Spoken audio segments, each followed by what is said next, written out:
Hey there everyone, this is Samuel Johnson, and welcome back to the Ben 10 Retrospectives, and today we're going to be looking at episode 30 of the original Ben 10 series, Merry Christmas! And it's appropriate that I'm at least wearing a red shirt. It's not Christmas related, it's actually related to the Flash, but that's beside the point. We are going to be talking about the Ben 10 series Christmas episode, which, to my knowledge, it's the only Christmas episode they ever, or holiday themed episode that they do, because because correct me if I'm wrong, but I don't think there are any more other holiday episodes in any of the future series. But anyway, we're not going to talk about those. We're talking about we're talking about the original series, and in this episode, Ben, Gwen, and Max. I almost anyway, that's another series. Anyway, Ben, Gwen, and Max are in the Rust Bucket, and they're traveling through Death Valley, and the air conditioner is not working. Ben goes gray matter to try and fix it, but he only makes things worse, so everyone has to leave the Rust Bucket. But while they're out, they see something out in the distance, they go to it, and it turns out it's the gates to some holiday theme park. At first they think it's abandoned, but then they feel cool air from inside, so they want some cold air, so they go inside and find that it's all functioning perfectly, and it's actually above and beyond functioning. There's snow on the ground, it's a village, snow's actually coming from the sky, all the buildings are real, there are elves running around, reindeer, even toy soldiers coming out of a clock tower. It's just all Christmas magic and all that. Sorry. Anyway. So, of course, Ben, Gwen, and Max start exploring, and after Max talks about how they've kind of never had a Christmas together. But anyway, Ben and Gwen are off just having fun, doing their thing. Max stops at a toy shop because there's a Cocoa machine there, but apparently someone has been watching him this whole time, and he has Max brought to him. So the guy that's been watching him is revealed to be the owner of this fine establishment or town, whatever, Mr. Jingles. And he brought Max to him because he believes Max is Santa Claus. And it turns out that this entire place, as you can probably guess very early on, is not all set. The snow is real, the elves are kind of real, and all the giant toys and structures are not only magical and movable, but they are also very dangerous.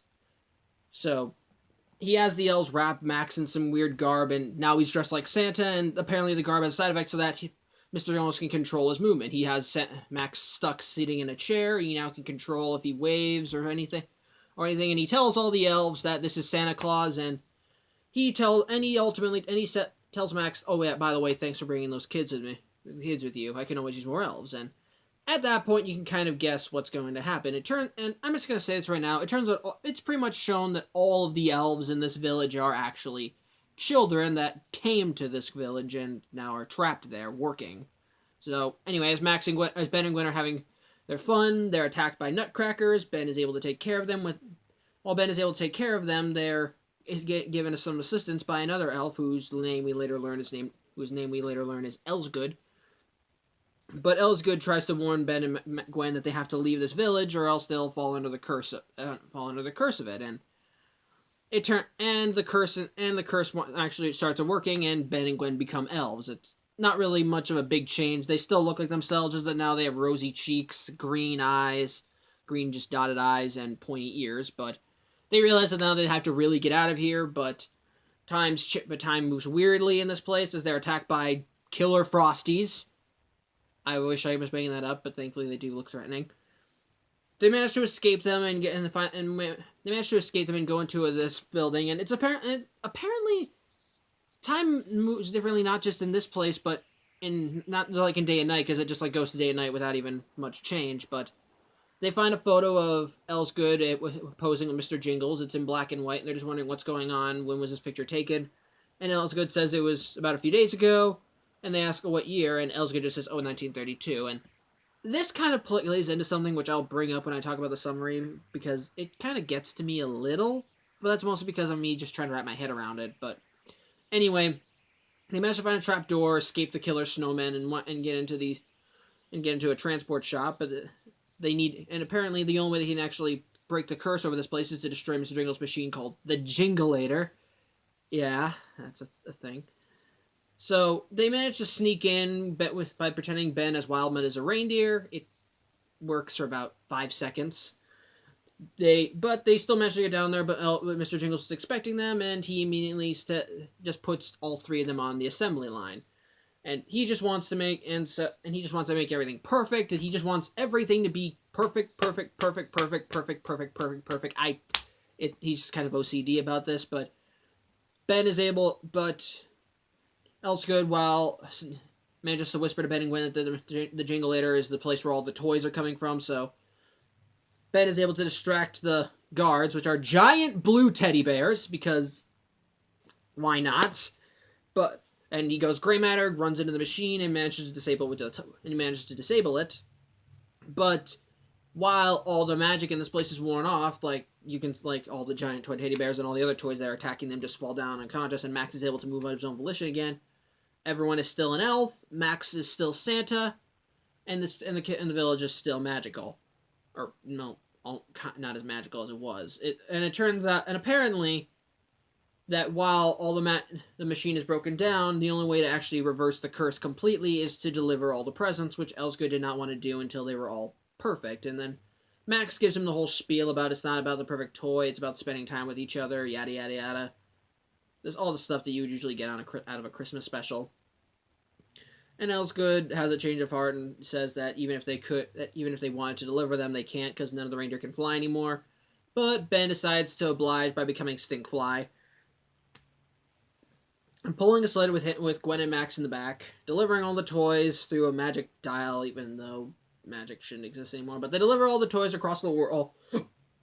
Sorry. They deliver all the toys around the world. They get back, and they get back right before midnight, and the curse is lifted. And the curse is now lifted. Ben and Gwen are no longer elves. Max is Max again, and apparently the holiday village was never what it was never a curse in the first place. As now it is the traditional holiday village with snow machines, cardboard stuff, just attractions, cardboard buildings, and even a parking lot. But while they're there, they discover that all the children that were there before pretty much were returned back to the time when they went in. As when they see Elsegood, he's an old man now with grandchildren who all look like characters from Naruto. I'm not going to say which ones because I haven't really watched that show, though I know enough about it. I know enough about it, so I just want to bring it up because I knew someone would. And it turns out that Elsegood, because this curse was lifted, he apparently founded this place in 1928. It's founded on nice values and the descendants of the road again. So, as Christmas specials go, it's kind of what I think it's kind of what I would expect from Ben 10.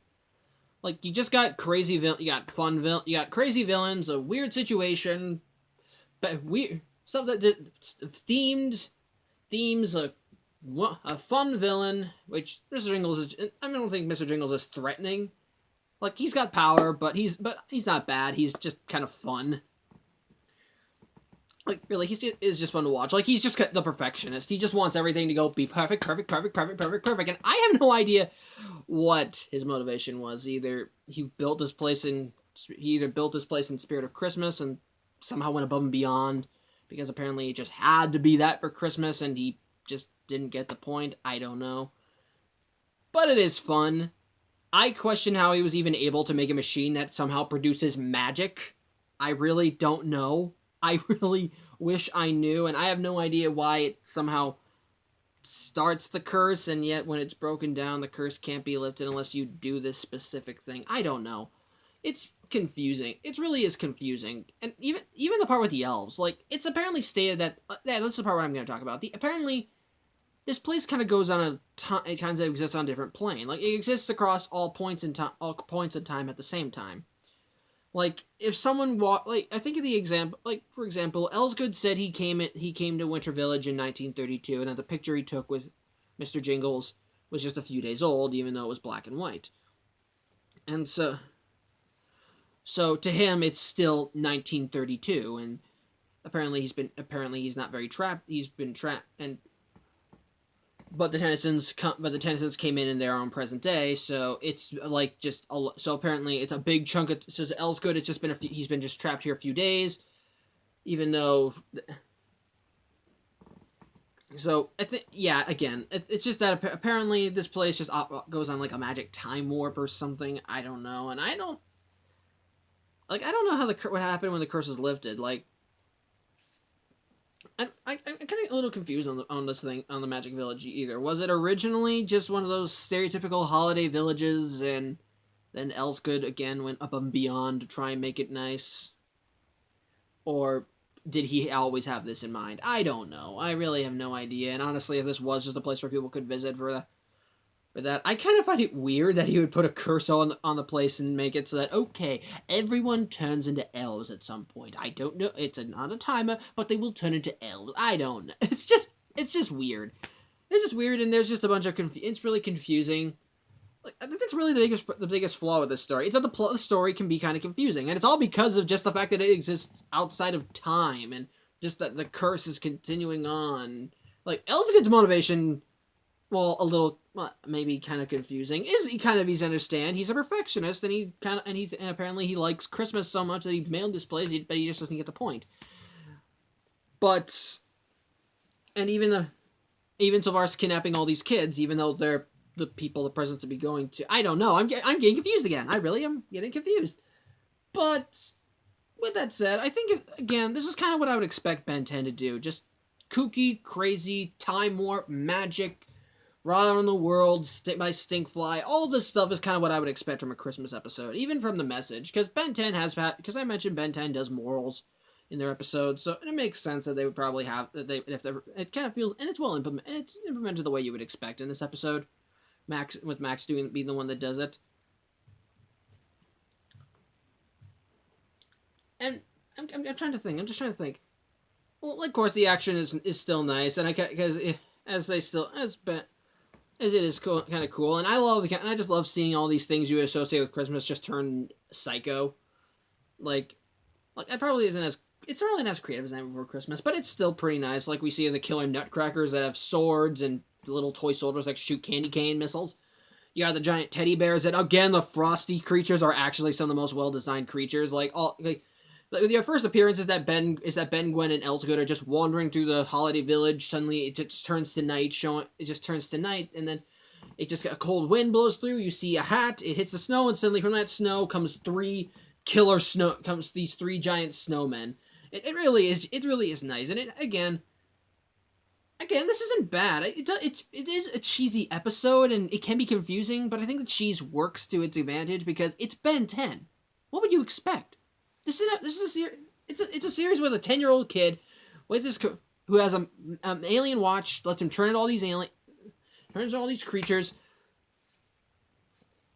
I really don't know. It's just the way these shows go. They love the cheese, they love the ham, but they know what they're doing with it, and they have fun with it. They can go all out, or they can go very little. They also still at the same time still know their limits. I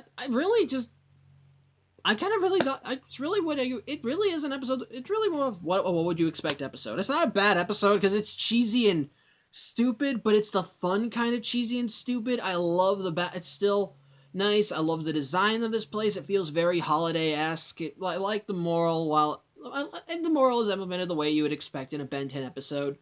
I love seeing all these designs, and and Elsgood, while Elsgood can be just a little confusing, he's still fun to watch, because he's just always this happy, yes, this is exactly what I want. That's him. That is just him.